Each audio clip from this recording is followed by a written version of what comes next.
자, 오늘은 천년왕국 시대, 이 천년왕국 시대에 교회 공동체가 어떤 일을 하는가, 이 교회 공동체 안에 또 구원받은 성도들에게 무슨 일이 일어나는가에 대한 우리의 이야기를 이제 듣게 될 것입니다. 4절 말씀을 다시 한번 읽어봅니다.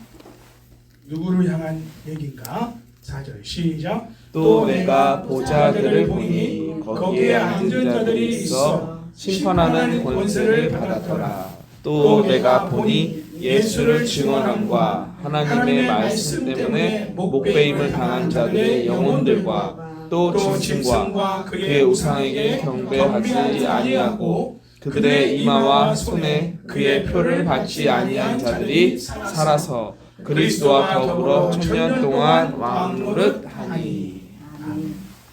자, 요한이 보좌들을 보고 있습니다. 거기에 앉은 자들이 있습니다.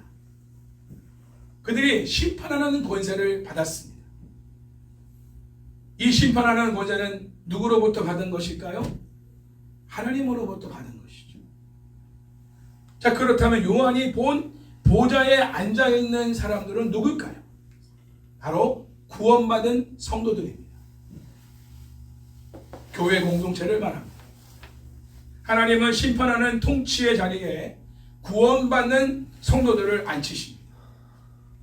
하나님의 보좌가 있는, 다시 말하면 하나님의 통치가 임하는 그 보좌의 자리에 우리가 이미 살펴본 24장로, 다시 말하면 구원받은 하나님의 백성들을 같이 앉히십니다. 앉히셔서 하나님이 통치하는 것을 관망하고 구경하라고 앉히신 게 아니라 같이 통치하는 일을 하게 하십니다. 함께 그 일을 행하게 하시는 거예요. 심판하는 권세를 부여하시는 거예요. 그리고 대행하게 하십니다. 이것은 에덴에서 아담에게 땅을 다스리고 정복하는 왕적 권세를 위임하신 것과 같습니다. 그리고 이스라엘을 하나님이 택하셔서 열방을 구원하고 열방을 하나님께 돌아오게 하는 이러한 일을 맡기신 것과 같습니다. 물론 둘 다 실패했습니다. 그러나 예수 그리스도를 통해서 구속함을 받은 하나님의 백성들은 실패할 수가 없습니다. 완전한 이스라엘, 완전한 새 이스라엘로서 하나님께 구속함을 받은 백성들은 하나님과 예수 그리스도와 더불어 왕노릇하는, 통치권을 행하는 그러한 자로서 세우신다는 것을 보게 됩니다. 심판하는 권세를 4절에서 그리스도와 더불어 천년 동안 왕노릇한다라고 다르게 표현하고 있습니다. 여기서 보좌는 하나님의 보좌든 24장로들이 앉아있는 보좌든 간에 다 어디에 있는 보좌냐? 하늘에 있는 보좌예요. 이 땅에 있는 보좌가 아니라 하늘에 있는 보좌입니다. 이처럼 요한계시록이 증거하는 교회 공동체의 특징은 뭐냐? 교회가 하늘에 속한 공동체로서 하나님의 통치에 동참하는 권세를 소유하고 있다. 이것을 지금 요한계시록은 우리에게 말해주고 있는 거예요. 지금까지 1장부터 20장까지 오면서 핍박받고 있지만, 고난받고 있지만, 교회라는 존재는, 성도라는 존재는 통치권을 행하고 있는 사람이다. 왕적 통치권을 부여받아 이 땅에 있던, 죽어서 천국에 가 있던 간에 우리는 통치자의 역할을 하고 있는 사람들이다. 그것이 바로 교회 공동체의 정체성이다. 이거를 강조하면서 황제 숭배와 우상 숭배에 무릎 꿇지 말고 오히려 그 중심에서 통치자로서의 역할을 대행하라. 이 부분을 강하게 지금 말해주고 있는 것입니다. 할렐루야.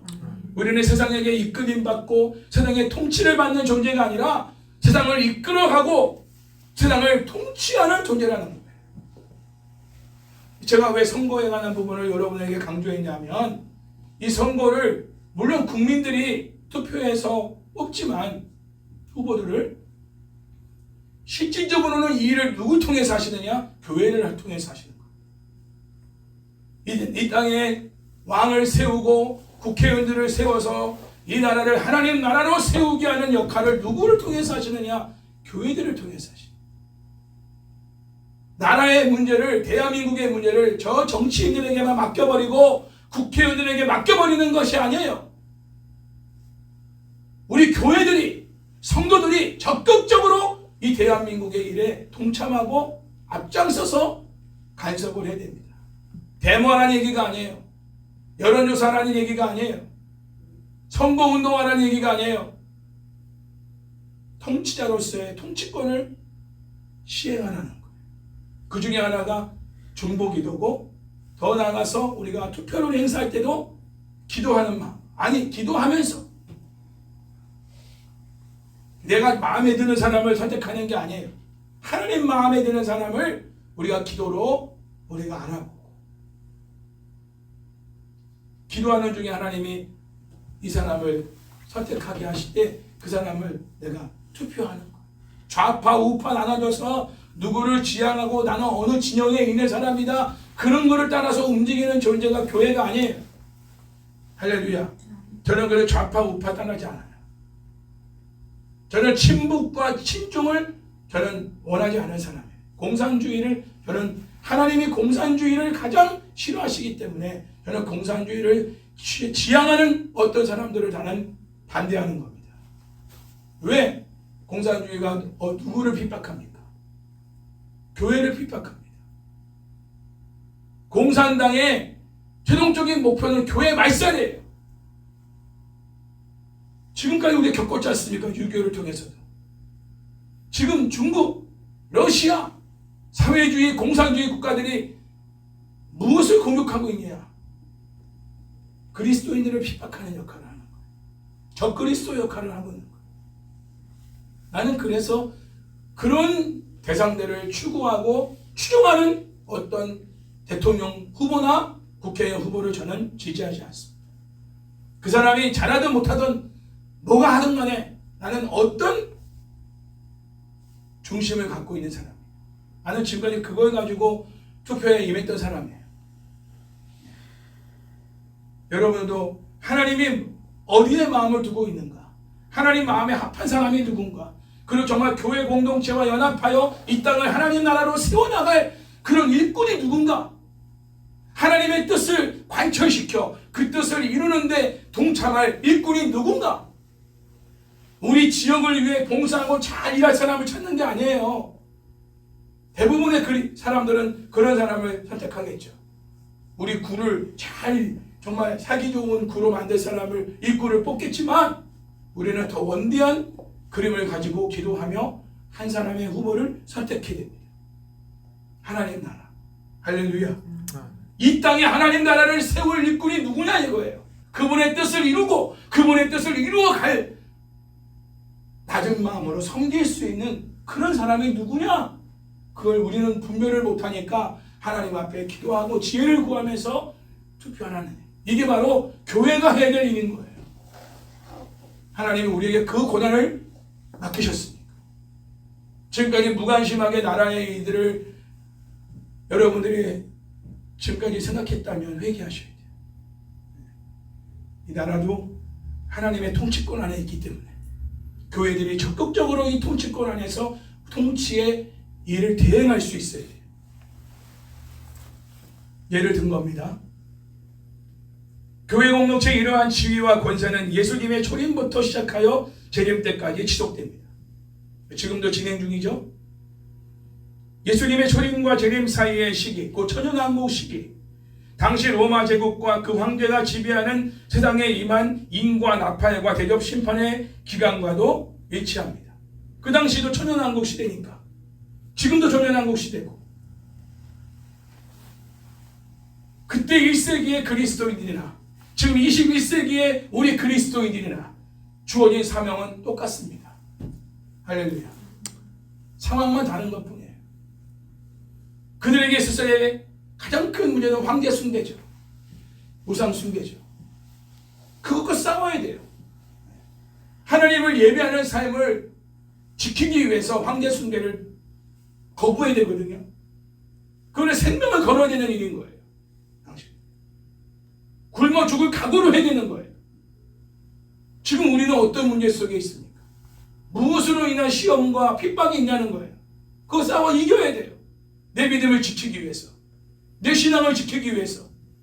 예배를 포기할 수 없으니. 자본주의 국가에서는 당연히 돈이겠죠.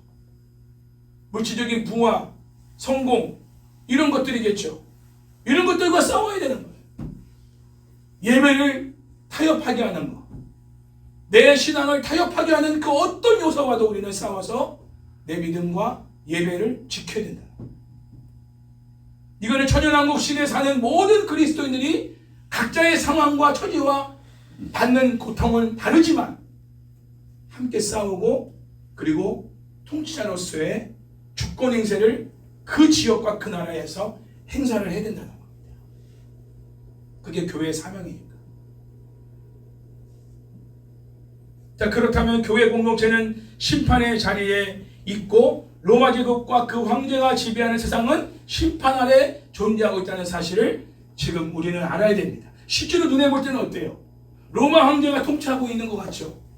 로마 시에 살고 있고 로마의 통치권 안에 살고 있는 모든 지역에 있는 나라들은 로마 황제의 통치를 받고 있다고 생각할 거 아닙니까? 로마 제국의 통치를 받고 있다고 생각하지 않겠습니까? 그러나 그리스도인들은 그런 생각을 하면 안 되는 거예요. 우리가 이 땅을 통치하고 있다는 거예요. 시대적인 통치자는 누구냐? 예수 그리스도시죠. 하나님이시죠. 근데 그분이 누구에게 그 통치권을 대행하도록 맡기셨냐? 그 시대에 그 지역에 있는 성도들에게 맡기신 거예요. 그 교회들에게 맡기신 겁니다. 그러므로 우리는 로마 황제의 주권의 통치를 받는 대상이 아니라 오히려 로마 황제와 더 나아가 로마 제국을 통치하는 자로서 로마시에 살고 있는 거예요. 그게 바로 1세기의 그리스도인들의 정체성이라는 거예요. 할렐루야. 그러니까 아그리파 왕 앞에서도 바울이 담대하게 뭐라고 훈계했습니까? 왕 앞에서 왕이시여, 당신이 내가 쇠고랑에 차 있는 거 이거 외에는 당신이 나처럼 되기를 원합니다. 이게 통치자로서 하는 말인 거예요. 아그리파 왕 앞에 쫄아가지고 통치를 받고 그의 지시와 명령에 따라서 순종하는 게 아니라 오히려 아그리파 왕을 호통치면서 야단치면서 당신이 나와 같이 예수 그리스도를 믿는 그리스도인이 되기를 내가 원합니다. 담대하게 선포하는 거예요. 네가 미쳤구나. 아그리파 왕이 바울에게 너 미쳤구나. 네가 알고 있는 그 지식들이 너를 미치게 했어. 별 조롱을 당해도 바울은 쫄지 않았어요. 당대의 왕 앞에서. 왜죠? 자기 정체성을 아는 거예요. 모세가 그런 통치권을 가지고 바로 앞에 쓴 겁니다. 할렐루야. 모세는 교회의 모형이에요. 이 시대의 교회가 이 땅에서 무슨 일을 해야 되는가, 이 땅의 그리스도인들이 세상에서 어떻게 살아야 되는가를 보여준 샘플이에요. 모세는. 여호수아도 마찬가지입니다. 가나안 땅에서 우리는 어떻게 살아야 되느냐, 이 세상이라는 가나안 땅에서 우리는 어떤 존재로 살아야 되느냐. 성경을 볼 때 그 인물들만 보지 마시고 그 인물을 나를 거기에 비춰서 하나님이 나에게 이 세상에서 어떤 삶을 살기를 원하시는가, 우리 가정에 어떤 삶을 살기 원하시는가, 우리 교회가 이 세상에서 어떤 역할을 하기 원하시는가를 그 관점에서 구약에 나와 있는 선지자나 그리고 모세나 다윗, 요셉 이런 사람들을 우리가 묵상할 수 있어야 돼요. 할렐루야. 다니엘도 마찬가지입니다. 왕은 몇 번씩 바뀌어도 실제적인 통치는 누굴 통해서 하나님이 바벨론 땅을 통치하십니까? 다니엘입니다. 다니엘이 교회예요. 할렐루야. 사드락과 메삭과 아벤노고 4명 성도밖에 없어요.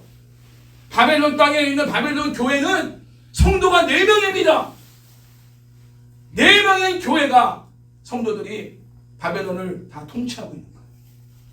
왕들이 할 수 없는 일을 4명이 다 하는 거예요.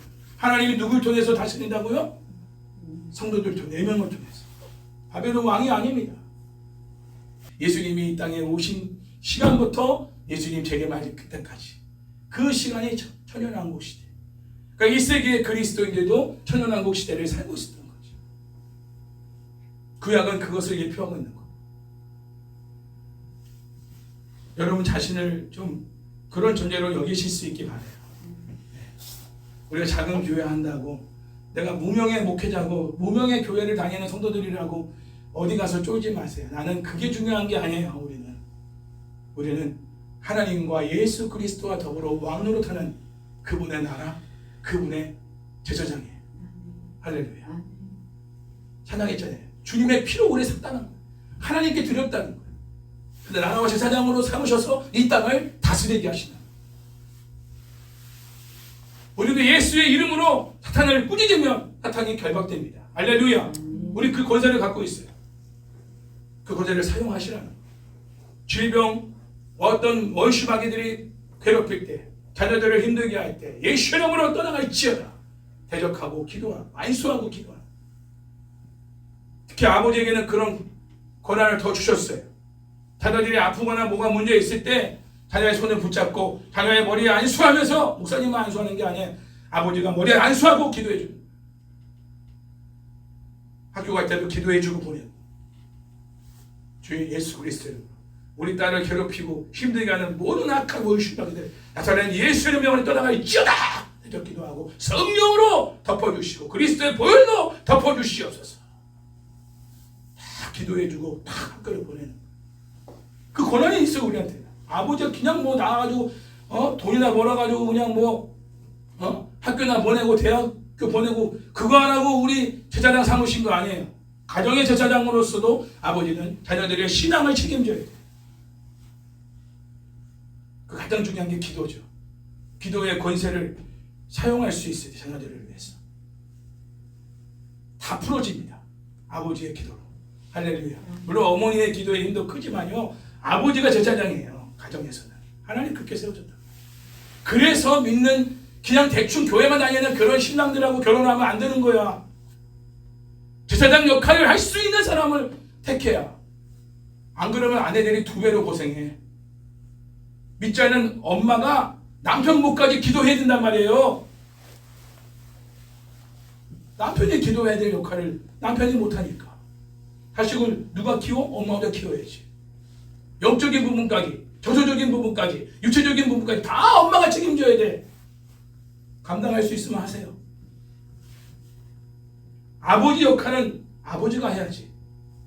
그 엄마가 대신하면 엄마가 다 어떻게 감당하겠어, 그거를. 그런 믿음이면 하시고 혼자서 할 수 있어요.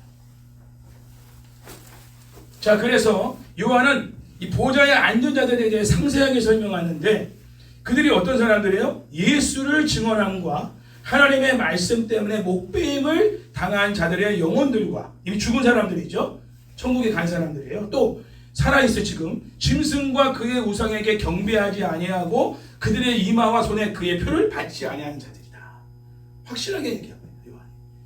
누가 보좌에 앉아서 하나님과 어린애 되신 예수 그리스도와 더불어 통치권을 행사하는 사람들이냐, 24 장로에 속한 사람들이냐, 14사천에 속한 사람들이냐, 똑같은 말이죠. 바로 예수를 증언함과 어디 가든지 예수를 증언. 예수는 그리스도, 예수는 주, 예수는 왕이라고 어디 가든지 황제 앞에서도 당신이 주가 아니야, 당신이 통치자가 아니야, 예수님이 통치자야, 예수님이 주권자야.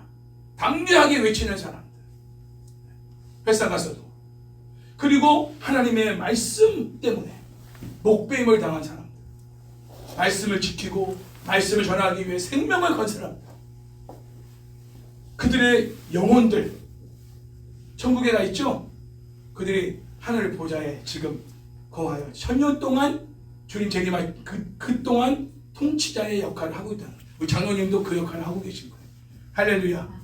장로님 영혼이 천국에서 쉬고만 계신 게 아니에요.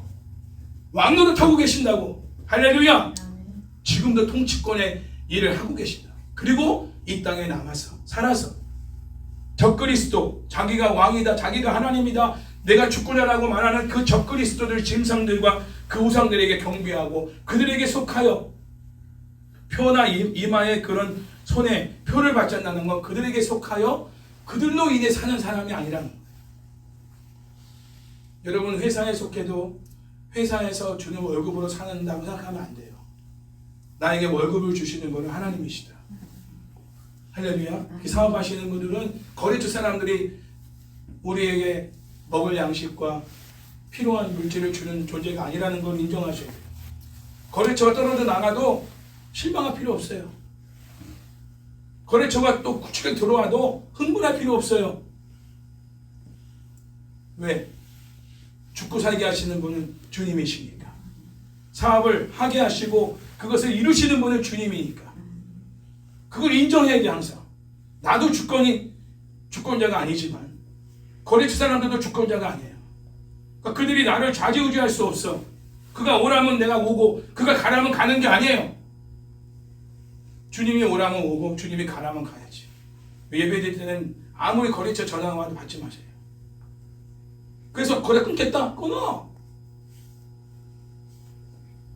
그게 바로 주님을 주권으로 인정하는 거예요. 전화 왜 안 받았어? 기분 나쁘게. 예배 중이었습니다. 예배 끝나 전화 드린 거. 아 그래?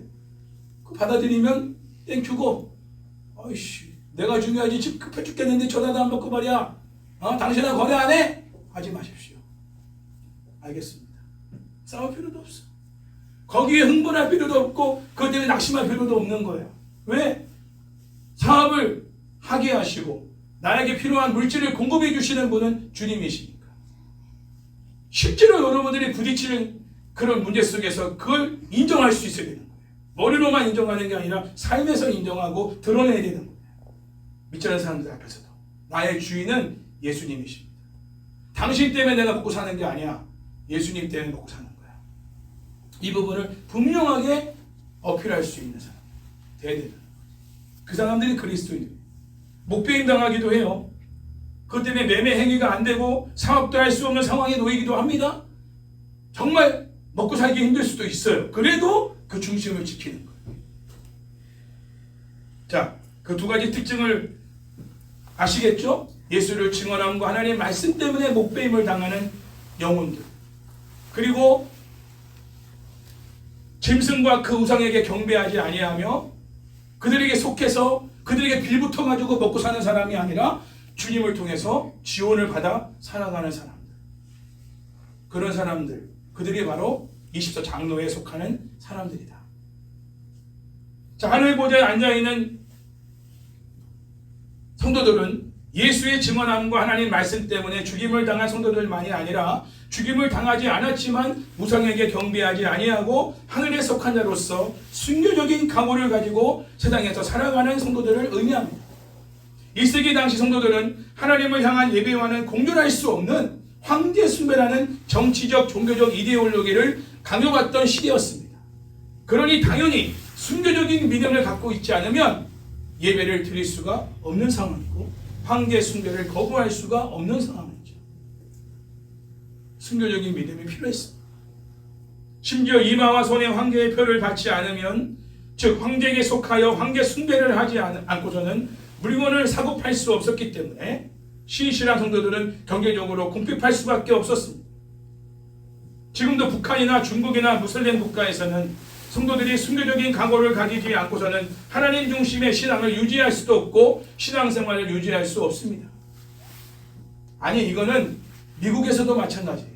미국의 어느 주에서는 여러분 말씀드렸잖아요. 전에 동성애자들이 와가지고 자기네 그 케이크 만들어달라, 웨딩 케이크 만들어달라 했더니 이분들이 그렇게 신앙적인 양심을 위해서 만들어줄 수가 없었잖아요. 그랬더니 어떻게 이 사람들 고소한 거예요. 그 주는 동성애를 인정하는 합법화시킨 주거든. 벌금을 어마어마하게 때려버렸어요. 가게 문 닫았어요. 나중에. 그런데도 그걸 지키는 거예요. 이게 미국에서도 일어나고 있는 일입니다. 대한민국도 멀지 않아 이런 날이 오지 않는다는 보장이 없어요. 지금은 편안하게 우리가 신앙생활하고 주일 예배를 지키고 있지만요, 앞으로는 그것도 쉽지 않을 날이 올지도 모릅니다. 그러지 않기 위해서 우리는 정말 하나님 중심으로 국민들을 섬길 그런 국회의원들과 대통령을 우리가 기도하면서 세울 수 있어야 돼요. 그 우리의 역할이죠. 자, 그런데 4절을 보면 그들이 살아있다라고 말합니다. 이 죽어가지고 그 영혼이 하늘나라에 올라가 있는 사람들도 있는데 살아있대. 이 말은 육체의 부활을 의미하는 말일까요? 아니면 영적인 부활을 가리키는 것일까요?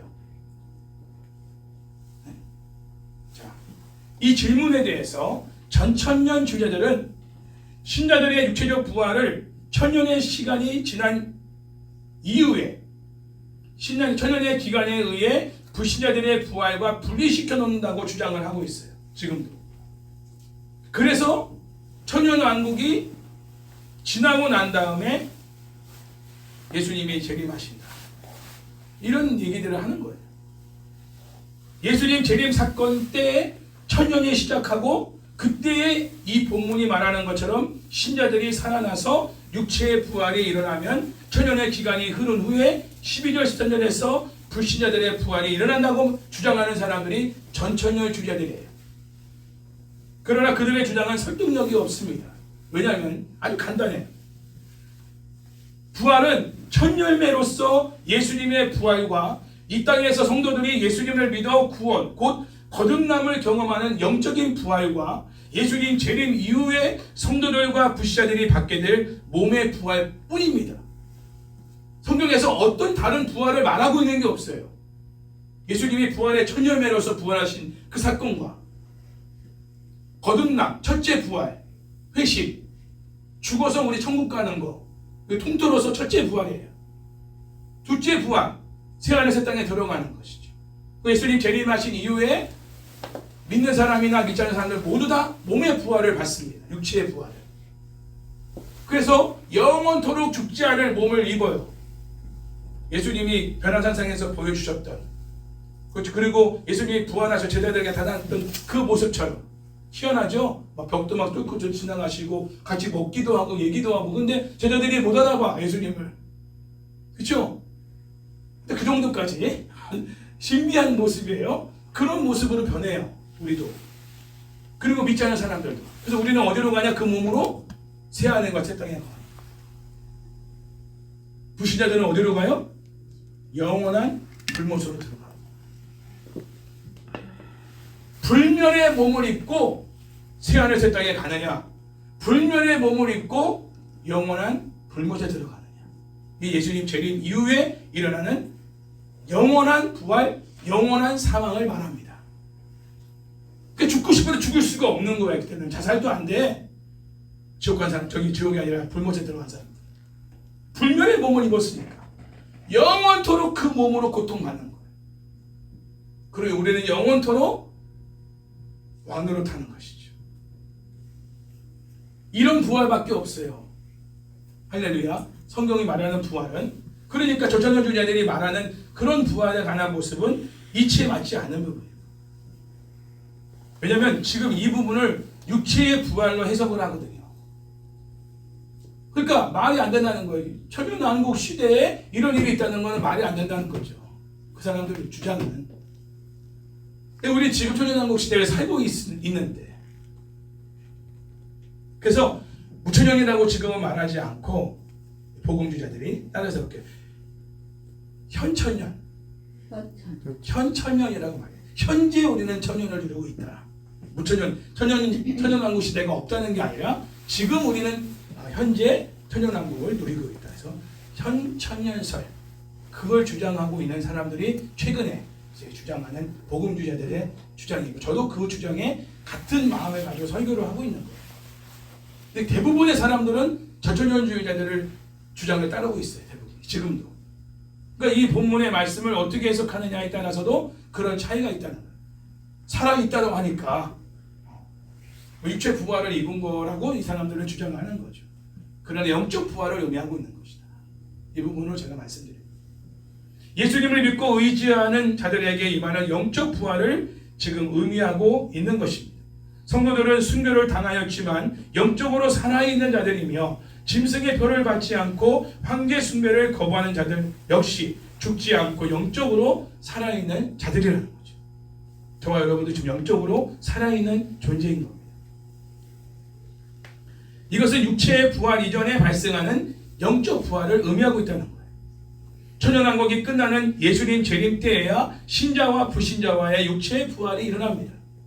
영적으로 살아있는 거듭난 자들이 하늘의 보좌에 앉아 그리스도와 함께 천년 동안 하나님과 그리스도의 통치 사역에 동참한다는 것이죠. 실제로 지상에 거하는 성도들이 가는 곳곳마다 예수님의 이름으로 귀신을 내어 쫓고 병마를 물리치며 중보기도의 사역과 복음 증거 사역을 통해서 하나님의 복음을 선포하여 열방 가운데 하나님 나라를 세우는 일을 감당하고 있다는 거예요. 이게 바로 통치권을 행사하고 있는 거예요. 그러니까 우리가 중보기도 사역을 한다, 우리가 복음 증거 사역을 한다는 것은 바로 왕적 통치권을 이행하고 있는 사역인 겁니다. 할렐루야. 그러니까 마귀들이 이걸 못하게 막는 거예요. 우리 육체가 이걸 못하게 막는 거예요. 우리 안에는 죄가 이걸 못하게 만드는 거야. 우리는 해야 돼. 왜? 나의 정체성이에요. 영적으로 살아있는 거듭난 그리스도인들은 이 사역을 안 할 수가 없어요. 왜? 거듭난 그리스도인에게 주어진 사명이니까. 왕적 통치권을 이행할 수 있는 사명을 모든 그리스도인들에게가 아니라 거듭난 그리스도인에게 부여하신 거거든. 그러니까 아무리 목사님이 뭐 기도하십시오, 복음 전하십시오라고 해도 안 하는 사람들은 죽어도 안 해. 왜? 거듭나지 않았기 때문에. 남의 일이야. 성교사님들이나 하는 일이고 목사님들이나 하는 일이지, 그게 무슨 우리가 굳이 그것까지 해. 교회 와서 봉사하기도 바쁜데, 성가대 봉사하고 식당 봉사하기도 바빠 죽겠는데 뭐 그런 것까지 우리한테 시켜. 기도하는 게 제일 싫어. 이런 사람들은 죄송하지만 아직 거듭나지 않은 사람. 중보기도 아무나 못합니다. 복음 증거 아무나 못해요. 첫째 부활에 참여한 사람들, 거듭난 사람들, 그들에게 주어진 통치권 행사예요. 그게 하나님은 그 중보기도와 복음 증거 사역을 통해서 이 땅을 지금 교회를 통해 성도들을 통해 통치하고 계신 거예요. 할렐루야. 이 왕적인 대행 사역을 우리가 하고 있다는 건 엄청난 영광인 거예요. 물론 고난도 따라옵니다. 피부 따라옵니다. 예수님도 당하셨으니까, 바울도 당했으니까. 그러나 진짜라는 걸 증명하는 거야. 우리가 진짜 거듭난 그리스도인이야. 왜? 그 사명을 감당할 때 고난이 온다는 거, 핍박이 온다는 거, 우리가 진짜 살아있는 성도구나. 여기 말하는 것처럼 살아있는 성도라는 걸 증거하는 거거든. 사탄도요, 죽어있는 성도들은 건드리지 않아요. 이미 죽었는데 뭐 건드려. 그렇죠? 죽어있는 자들은 건들지 않아. 살아있으니까 건드는 거고, 싸우는 거고, 대적하는 거죠. 근데 고난이 많다는 건 살아있는 믿음을 갖고 있는 사람들의 특징입니다. 아무 일도 일어나지 않는다? 있을 수가 없어요. 영적으로 살아있는 영적 부활을 경험한 그리스도인의 삶 속에 아무 일도 일어나지 않는다? 그럴 수가 없어요. 그거는 죽어있다는 증거예요. 저 공동묘지 가보십시오. 아무 일도 일어나지 않습니다. 뭐 다 죽어있는 사람들만 있는데 거기서 뭔 일이 일어나겠어요. 살아있는 사람들이 있는 곳에 싸움도 있고 부딪힘도 있고 깨짐도 있고 시끄러운 거, 그렇죠? 네. 공동묘지 가면 조용해요. 아까도 말씀드렸지만 예수님을 믿지 않다가 죽은 자들은 천년 동안 살지 못하지만 예수님을 믿는 자들은 살아서 새로운 사람으로 변화되는 거듭남, 회심의 삶을 체험하고 죽어서는 그의 영혼이 하나님이 앉아 계신 보좌에 앉아 하나님과 함께 통치할 것입니다. 저번에 말씀의 1절 3절까지는 용과 사탄, 그들이 현재 결박당하여 무저갱에 천년 동안 갇혀있다라고 증거했고요. 지금 4절과 6절에서는 성도들이 현재 하늘의 보좌에 앉아 천년 동안 통치하고 있다는 걸 강조하고 있습니다. 여기서 우리는 첫째 부활에 참여한 구원받은 곧 거듭난 성도들은 하늘 보좌에 앉아있는 왕같은 제사장의 지위를 가진 자로서 하나님과 예수 그리스도의 심판 아래 이미 결박당하여 무저갱에 갇혀있는 사탄에게 굴복당할 수 없는 존재임을 알 수 있습니다. 사탄이 우리를 굴복시킬 수 없어요. 예수님의 십자가에서 흘리신 피로 죄의 종되었던 우리들을 대속하여 하나님과 그리스도의 나라와 제사장으로서 하나님과 그리스도와 함께 왕노릇하게 되었기 때문에 사탄도 우리를 통치할 수 없다는 것, 오히려 우리의 통치권 안에 있다는 것이죠. 우리는 예수의 이름으로 사탄을 꾸짖을 수가 있습니다. 할렐루야. 그러니까 제자들이 이미 예수님 공생의 사역 기간에도 70일 전도 대원들이 나가가지고 막 복음 전도하고 다니니까 사탄이 막 하늘에 떨어지는 걸 봤잖아요. 신나가지고 예수님께 와서 전도 보고 했잖아요. 예수님, 우리가 복음 전하는데요, 사탄이 막 하늘에 떨어지는 걸 봤습니다. 그건 뭐냐면 귀신들이 제압당하는 걸 봤다는 거야. 예수님의 이름으로 막 병마를 물리치고 귀신 들린 사람들을 꾸짖어서 자유케 하고 막 이런 일들을 제자들이 한 거죠. 놀라운 그런 일들을 본 거예요. 너무 신이 난 거야. 예수님이 뭐라고 했어요? 사탄이 결박당한 것으로 기뻐하지 마. 너희의 이름이 생명책에 기록된 것으로 기뻐하라. 더 크다는 거죠. 근본적인 기뻐해야 될 이유가 뭐냐? 너희는 택함 받은 백성, 구원받은 백성이에요. 그리고 사탄이 너희들을 통치할 수 없는 존재다. 그 말은 사탄을 이길 수 있는 존재라는 거예요. 하나님과 예수님만 사탄을 이길 수 있거든요. 그렇죠? 그런데 우리도 이길 수 있다는 거야. 우리도. 할렐루야. 엄청난 권세를 받은 거예요. 우리가 지금 예배당도 없고 십자가 종탑도 없고 간판도 없고 그렇다고 우리를 비웃는지 몰라도 누군가는 사탄은 우리를 비워줄 수 없어요. 오히려 우리 한가족교회를 더 무서워합니다. 저와 여러분을 무서워해요. 여러분은 절대 사탄을 무서워하지 않기 바라요. 귀신을 무서워하지 마세요. 그냥 우리는 예수의 이름으로 꾸짖으면 돼요. 그리고 아예 관심을 갖지 마요. 그냥 상대를 하지 마요. 전에 한번 얘기했죠. 그 까마귀 얘기. 독수리. 독수리는 까마귀를 상대하지 않아요. 막 쪼고 막 그냥 하늘 높은 곳으로 쫙 올라가면 지가 알아서 떨어져 나가. 지가 알아서 감당할 수 없는 구역으로 가는 거야. 독수리만 나를 수 있는 공간이 있거든. 하늘 공간. 그러니까 우리는 주를 앙무하면서 계속 나가면 사탄이 막 찝쩍거리고 옆에서 막 건들고 막 우리를 막 힘들게 해도 그들을 바라보고 막 열받지 말고 주님만 바라보고 쫙 나가면 어느새 모르게 그런 것들이 다 떨어져 나가버려. 나를 괴롭히지 않아. 할렐루야. 우리의 시선을 주님께 고정시키는 것을 자꾸 분산시키는 역할을 할 때 의지적으로라도 더 주님 앞에 시선을 고정하려고 집중하셔야 돼요. 자꾸 그런 거 보면 흥분하지 말고 화내지 말고 열받지 말고. 특히 운전하다가도 잘 열받을 때가 많잖아요. 확 끼어들고 막 빵빵거리고 놀래키고 막 그럴 때 상대해봤자 그 사람하고 나하고 뭐 다시 만날 일도 없고 나만 기분 나쁘고 나만 하루 종일 기분이 안 좋으니까 그냥 내버려 두고 그냥 나는 내 갈 길을 가면 되는 거예요. 그냥. 그렇죠? 흥분하지 말고 내 갈 길을 가면 돼요. 그게 이기는 거예요.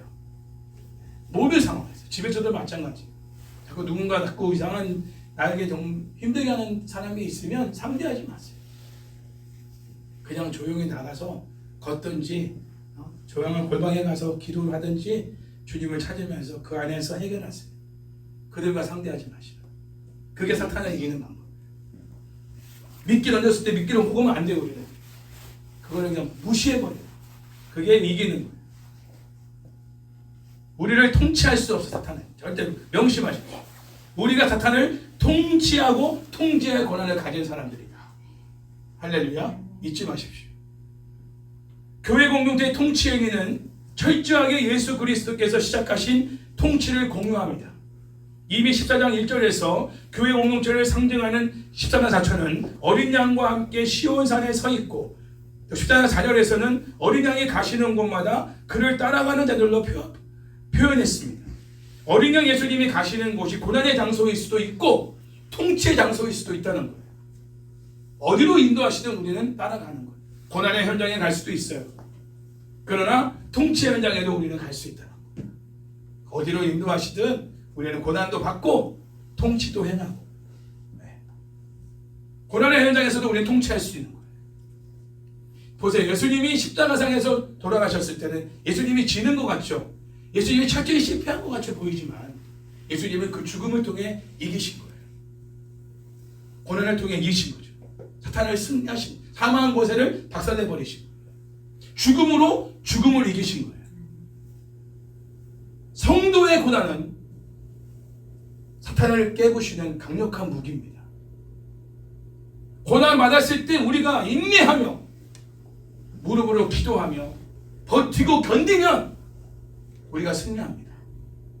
근데 거기에 불평하고 원망하고 그 고난의 자리 때문에 우리의 신앙을 포기한다면, 주님을 떠난다면 우리는 지는 거예요. 고난과 함께 우리는 싸워 이겨야 돼요. 고난이 올수록 성도들에게는 더 강력한 주님을 붙드는 믿음이 필요한 것이죠. 그랬을 때 이 고난을 통해서 오히려 우리가 사탄을 이길 수가 있는 힘을 갖게 되는 거예요. 그래서 고난도 우리에게 유익이 되는 것이죠. 성도들은 예수님의 죽음과 부활로 인하여 이 세상에서 이미 왕적 제사장으로서 대리 통치자로 세움받았음을 알고 하나님께 부여받은 지위와 권세를 사용해야 합니다. 이 통치 행위는 본질적으로 악한 세력들을 심판하는 행위를 의미합니다. 신실과 진실과 공의와 하나님의 말씀으로 육체와 죄와 사탄의 세력과의 영적 싸움에서 승리하여 악의 세력을 심판하는 통치 사역에 적극적으로 쓰임받기를 축복합니다. 피곤이 몰려올 때도 여러분들은 예수의 이름으로 이 피곤을 물리쳐야 돼요. 근심이 막 몰려오고 답답함이 몰려올 때 주님을 찾으면서 주님께 나의 이러한 상태를 그대로 고백하면서 주님이 내 이 결핍된 것들을 채워주시도록 기도하셔야 돼요. 짜증부터 내지 말고 그런 상황에서 기도하시면서 주님을 붙드셔야 돼요.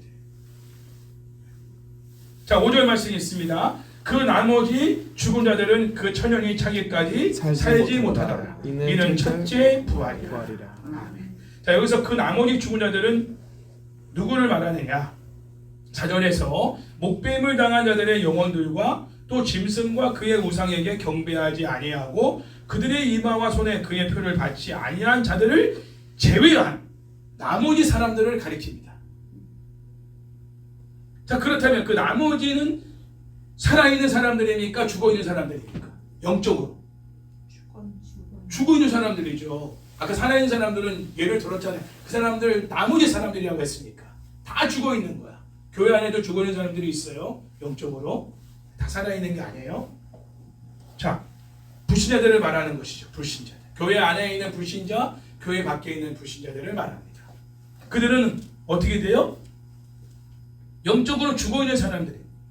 그들은 구원받은 성도들과는 대조적으로 살지 못하고 첫째 부활, 그 거듭남과 회심에 참여하지 못하고 죽어서 그 영혼이 천국에 들어가지 못하는 사람들이에요. 지옥에 가 있죠. 영혼이 지옥에 가 있어. 또 이 땅에서도 그들은 죽어있는 존재로 살아가는 영적으로. 20장 12절 13절 말씀을 보면 그 다음에 나오는 말씀이지만 그 나머지 곧 죽은 자들이 심판의 부활을 통해 흰 보좌 앞에 심판을 받기 위해 서게 됩니다. 다음에 나와요.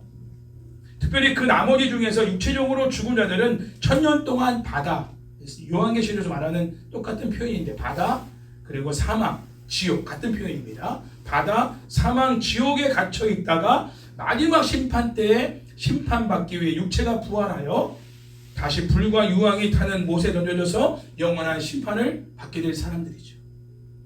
자, 6절 말씀이 있습니다. 마지막. 이 첫째 부활에 참여하는 자들은 복이 있고 거룩하다. 둘째 사망이 그들을 다스리는 권세가 없고 도리어 그들이 하나님과 그리스도의 제사장이 되어 천년 동안 그리스도와 더불어 왕노릇하리라. 자, 6절은 원래 원문을 보면 그러나라는 접속사로 시작됩니다. 그러나 반전의 표현이죠. 자, 첫째 부활에 참여하는 자들이 받게 되는 복에 대해서 설명하고 있습니다.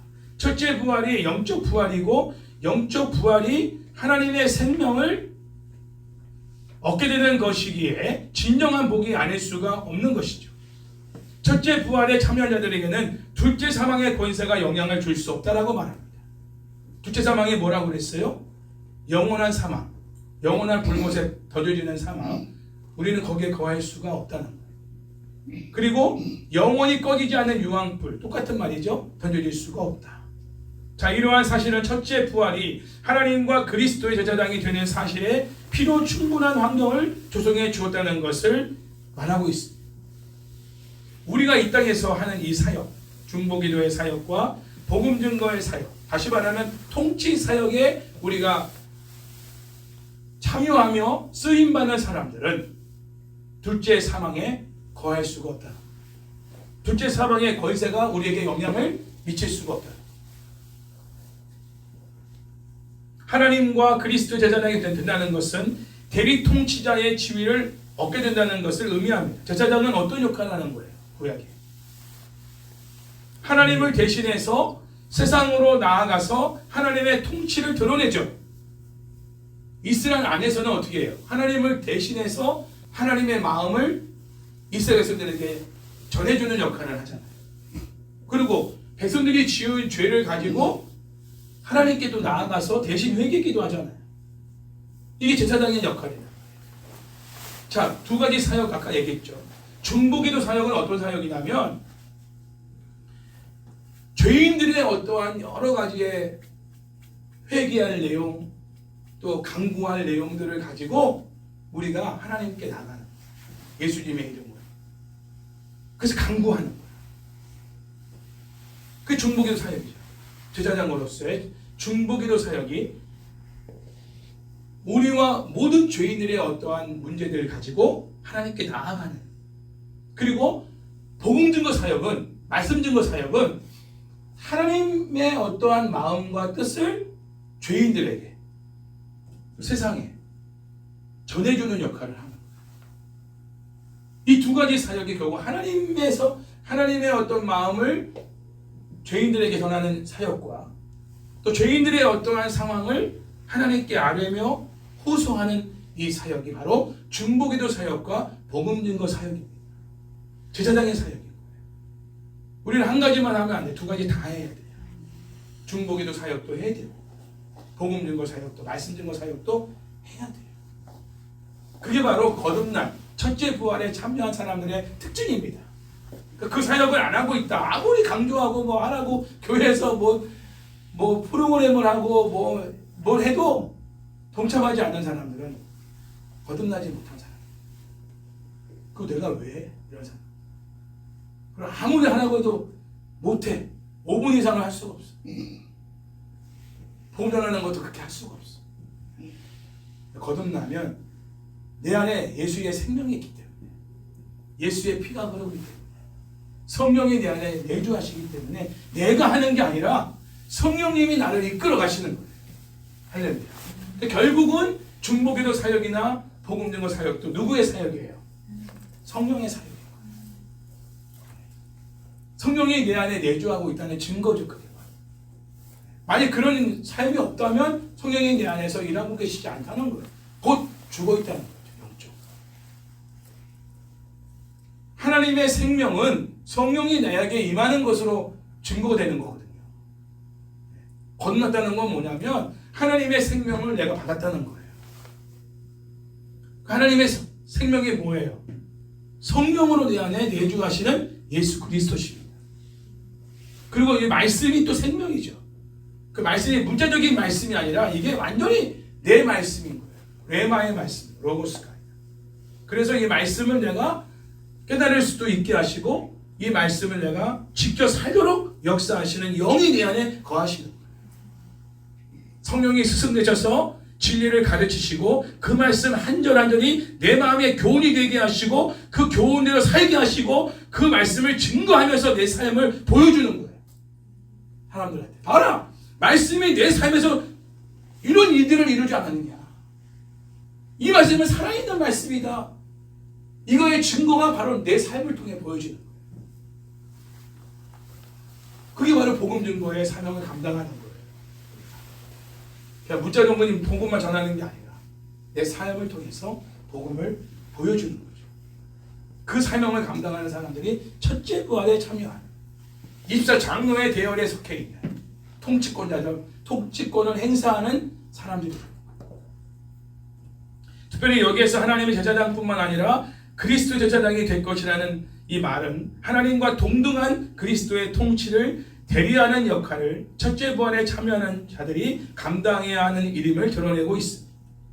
자, 6절에서는 4절과 동일하게 천년 동안 그리스도와 더불어 왕노릇하리라는 문구가 반복해서 지금 등장하죠. 4절에서는 동사가 부정 과거 시제로 사용된 반면에 6절에서는 미래 시제로 사용됐다는 것만 다릅니다. 자, 지금 우리는 천연왕국 시간에 살고 있다고 말씀드렸습니다. 첫째 부활, 거듭남, 회심한 성도들과 죽어서 그의 영혼이 천국에 들어가 있는 자들이 하나님과 그리스도의 나라와 제사장이 되어 하나님과 예수 그리스도의 통치에 참여하고 있다는 사실을 다시 강조합니다. 우리가 진정 예수님을 나의 구주와 주인과 왕으로 믿고 의지함으로 구원을 받아서 첫째 부활에 참여한 사람들이라면 이 세상에서 하나님과 그리스도의 제사장이 되어 대리적인 통치 사역을 감당하게 될 것입니다. 그 사역이 바로 중보기도와 복음 증거 사역이라고 말씀드렸죠. 바로 구원 사역입니다. 예수님이 이 땅에서 지금도 하고 계신 사역이 구원 사역이에요. 누구를 통해서 하시느냐? 거듭난 그리스도인들, 교회 공동체, 첫째 부활에 참여한 그들을 통해서 그 일을 대행하게 하심으로 구속 사역을 지금도 주님이 하고 계신 거예요. 그렇게 통치하시는 거죠, 이 땅을.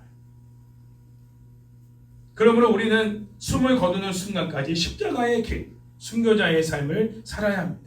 복음과 하나님 나라를 세우는 삶을 다른 무엇과도 타협하지 말고 오직 예수 그리스도의 이름으로 고난을 받고 예수 그리스도의 이름으로 귀신과 악의 세력을 결박하며 악의 세력의 지배를 받고 있는 자들을 구원하는 사역을 우리가 감당해야 하는 것이죠. 교회 마당만 밟으면 안 돼요. 예배당만 왔다가 가면 안 돼요. 절대로 예배에는 구경꾼의 마음으로 와서는 안 되는 거예요. 우리 교회는 그렇지 않겠지만 구경할 것도 없으니까. 근데 구경할 게 많은 교회 가보면 구경하러 가는 사람이 많아요. 성가대 구경하러. 유명한 목사님 얼굴 한번 보려고 말해서 텔레비전 보러 가요. 연예인 보러 가기도 하고 건물 보러 가는 사람도 있고 밥이 맛있어서 밥 먹으러 가는 사람도 있고 참 사업하러 가는 사람도 있고 가지각색이에요. 그런 사람들은 하나님과 그리스도의 나라와 제사장으로서의 왕노릇하는 사역을 이 땅에서 할 수도 없고 영원한 하늘 보좌에 앉을 수도 없어요. 죽어서도 그 하늘 보좌에 앉을 자격이 안 돼요. 아무나 죽어서 영원히 천국 가는 게 아니에요. 교회 마당만 받는 사람들이 천국 가지 않아요. 천국이 어떤 곳인데 오늘 분명히 말씀하고 있잖아요. 하늘 보좌에 앉아있는 거라고. 그들이 어떤 사람들이라고요? 예수의 증언함과 다른 얘기 없어요. 헌금 많이 하고 교회 봉사 열심히 했다는 얘기 없어요. 여기 예수를 증언함과 하나님 말씀을 때문에 목배임 당한 사람들의 영혼들이 하늘 보좌에 앉아있어요. 그게 신앙의 본질입니다. 여러분들은 안 그러겠지만 우리는 예수님을 증거해야지 담임 목사님 증거하면 안 돼요. 큰 교회 가보면 담임 목사님 증거하잖아요. 우리 목사님 한번 와서 설교 한번 들어보세요. 우리 목사님한테 기도 한번 받아보세요. 우리 목사님 한번 만나서 상담 한번 받아보세요. 기적이 일어납니다. 교회를 증거해도 안 돼요. 예수의 증언함과 예수를 증언한 거에 똑같은 말이죠. 그리고 예수님도 우리를 증거해 주셔야 돼요. 예수님도 나를 알고 나도 예수님을 알아야 될 관계다. 나는 예수님을 아는데 주님은 나를 모를 수 있어요? 주여 주여 하는 자만 다 천국 가는 게 아니라고 했죠. 너 누구니? 나도 모르겠는데. 말씀하셨잖아요. 마태복음 7장에 나더러 주여 주여 하는 자마다 다 천국 가는. 아니 주님, 내가 주님과 함께 먹지 않았습니까? 내가 주님과 함께 공회에서 같이 예배드리지 않았습니까? 자기는 주님은 안 돼. 근데 주님은 그 사람을 모른대. 이럴 수 있어요. 나도 주님을 증거하지만 주님도 나를 증거해 주셔야 돼요. 그래서 저는 욥기를 보면서 너무나 놀라운 거는 욥의 신앙을 본받고 싶은 것 중에 가장 큰 거는 뭐냐면 하나님이 욥을 믿었다는 거예요. 욥만 하나님을 믿은 게 아니에요. 하나님이 욥을 믿었어요. 여러분 시험은 아무나 받는 게 아니에요. 하나님이 믿는 사람한테 시험을 주시는 거예요. 절대로 배신하지 않을 거라는 걸 믿는 사람한테 고난과 핍박과 어려움을 주시는 거예요. 욥이 당한 만큼의 시련을 한꺼번에 우리가 받은 사람은 없잖아요. 다 떨어져 나갔겠죠. 대부분. 그러나 욥은 끝까지 믿음을 지켰어요. 왜? 하나님의 믿음이 승리하신 거예요. 그런 관계. 나는 이제는 그러고 싶어. 내가 하나님을 잘 믿고 잘 섬기는 사람으로 사는 것을 넘어 하나님이 나를 난 너 믿는다. 난 다 안 믿어. 난 너를 믿어. 최 목사 난 너 믿는다. 그래서 내가 너한테 그 영혼을 맡긴 거야. 한가족교회 맡긴 거야. 이런 마음을 내가 하나님의 그 마음을 내가 그 말을 듣고 싶어. 그런 관계. 그리고 하나님 말씀 때문에 목배임을 당할 각오를 가지고 말씀을 지키는 자.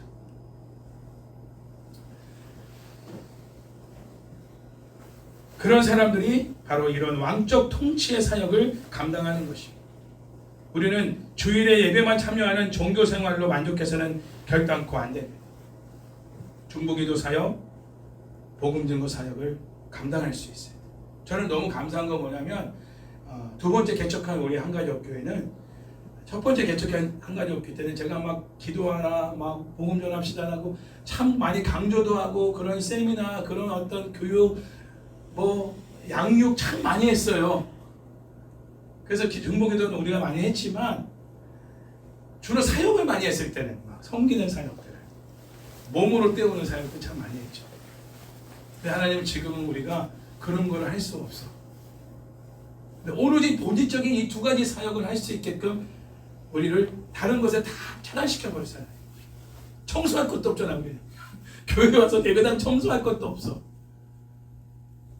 근데 그런 여러 가지 시간을 여유롭게 줬다고 해서 우리가 느슨해지면 안 되고 더 뭐에 집중하라고 이런 시간을 줬냐면 중보기도와 복음 증거 사역에 집중하는 교회가 되게 원하시는 거예요. 우리 한가족교회 마지막 때. 왜? 이게 진짜 우리가 행할 수 있는 통치 사역이니까. 네. 앞으로도 우리가 공간이 생긴다 하더라도 또 교회 성도가 더 많아진다 하더라도 우리는 이 두 가지 사역에 포커스를 맞추고 가야 돼.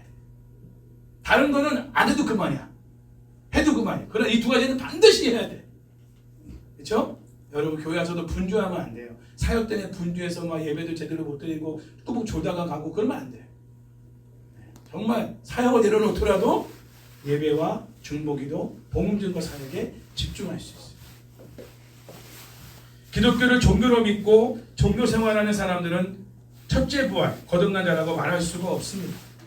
오늘 말씀에 기록되어 있는 것처럼 예수님을 증언함과 하나님 말씀을 지켜 순종하기 때문에 목배임을 받는 자리까지 나아가는 사람들, 그들의 영혼들, 짐승 곧 적그리스도와 그의 우상에게 경배하지 않으며 이마와 손에 짐승의 별을 받지 않는 그리스도인으로 살아야 그들이 진정한 왕적 통치자로서의 사역을 감당하는 첫째 부활에 참여한 사람입니다.